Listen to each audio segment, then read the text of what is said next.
শুক্রবারের দিনটা অনেক ব্যস্ততার ভিতরে যায়। শুক্রবারে আমার পরীক্ষা থাকে সকাল 9টা থেকে 1টা পর্যন্ত। তারপর বাসায় এসে আর রান্না করার এনার্জি থাকে। অন্যদিন রান্না করে রাখি, আজকে রান্না করে নিয়ে তোর বাবা বললো চলো আজকে বাসায় বাইরে থেকে খেয়ে আসি। তো যেই কথা সেই কাজ, আমরা কাচ্চি ভাইতে চলে গেলাম বিরিয়ানি খাওয়ার উদ্দেশ্যে। হাই এভরিওয়ান, আসসালামু আলাইকুম। কেমন আছেন সবাই? আমরাও আল্লাহর রহমতে ভালো আছি। চলে আসলাম নতুন আরেকটি ব্লগ নিয়ে। যেতে যেতেই তাবিয়া প্রথমে এখানে যাওয়ার আগে বেলুন দেখছিল, বেলুন দেখে তার মনটা খারাপ। তাই যেই ভোম চুপ করে বসে আছে, সে মন খারাপ। তাবিয়া, হ্যাঁ আমার মন খারাপ। তাই? হ্যাঁ তাবিয়ার বাবা তো আমাকে ডেকে তাবিয়াকে আগে খাবার তুলে দিচ্ছে। তাই দেখেছো? হ্যাঁ দেখেছি তো। তুমি তোমার বাবার মেয়ে, তাই তোমার বেশি দরদ বেশি না তোমার বাবার? হ্যাঁ দর বেশি তো। বাবা মেয়েকে দুজনকে ছাড়া চলেই না, যেখানেই যাবে একসাথে। বাবা না চললে এক পাও সে হাঁটে না, আবার বাবাকে না দেখলে তো তার চলেই না, তাই না? তো এখানে আমরা খাবার দাবার শেষ করে আমরা আবার আজকে পদ্মার চরে যাব পদ্মা নদী দেখার জন্য। তো সেই উদ্দেশ্যে আমরা রওনা হয়ে গেলাম। তাবিয়া বসে আছে, একটা মাঠের ভিতর দিয়ে যাচ্ছিলাম। জায়গাটা অনেক সুন্দর, উপরে নীল আকাশ, দুই পাশে এগুলো হচ্ছে সব পদ্মার শাখা নদী।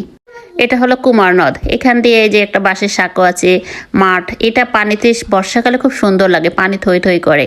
তো যাইতে যাইতে আবার সামনে মানে সরিষা ক্ষেত, দূর থেকে অনেক সুন্দর লাগছিল, মনে হচ্ছিল যে যাই ওখানে।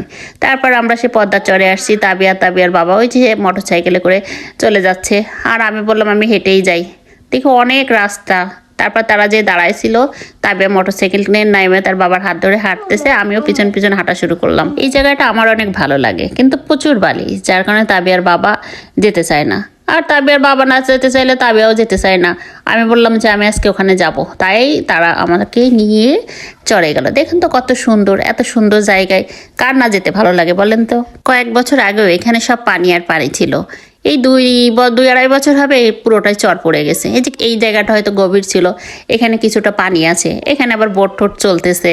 এই তো চরের উপর দিয়ে আমরা হেঁটে হেঁটে যাচ্ছি সেই পদ্মা নদীর দিকে। কত দূরে আছে সেই পদ্মা নদী, বালুর পথ।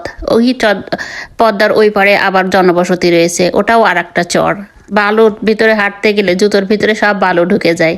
তাও তারা মনের আনন্দে বাপ মেয়ে দেখো হাঁটতেছে, আমিও তাদের পিছন পিছন হাঁটতেছি। পড়ন্ত বিকেল, সূর্য প্রায় অস্ত যাব এমন একটা ভাব। যারা প্রকৃতিকে ভালোবাসে তাদের এমন জায়গা খুবই পছন্দ হবে, আর এই উদাসী খ্রিস্টা মানুষের এই সব জায়গা কখনোই পছন্দ হবে না। হাঁটতেছি আর পথ শেষ হয় না। তারাও হাঁটতে হাঁটতে ক্লান্ত হয়ে যায়। খাবার খাওয়ার পরে আমারে এত করে হাঁটাচ্ছে, সে তো রীতিমতো আমার পর রেগেই গেছে। দেখেন না কত সুন্দর, উপরে নীল আকাশ আর নিচে মরুভূমি। মনে হচ্ছে যেন কোনো মরুভূমির ভিতর দিয়ে আমরা যাচ্ছি। তো আমাদের ভিডিওটা কেমন লাগলো? ভালো লাগলে অবশ্যই লাইক কমেন্ট শেয়ার করে দেবেন। আল্লাহ হাফিজ।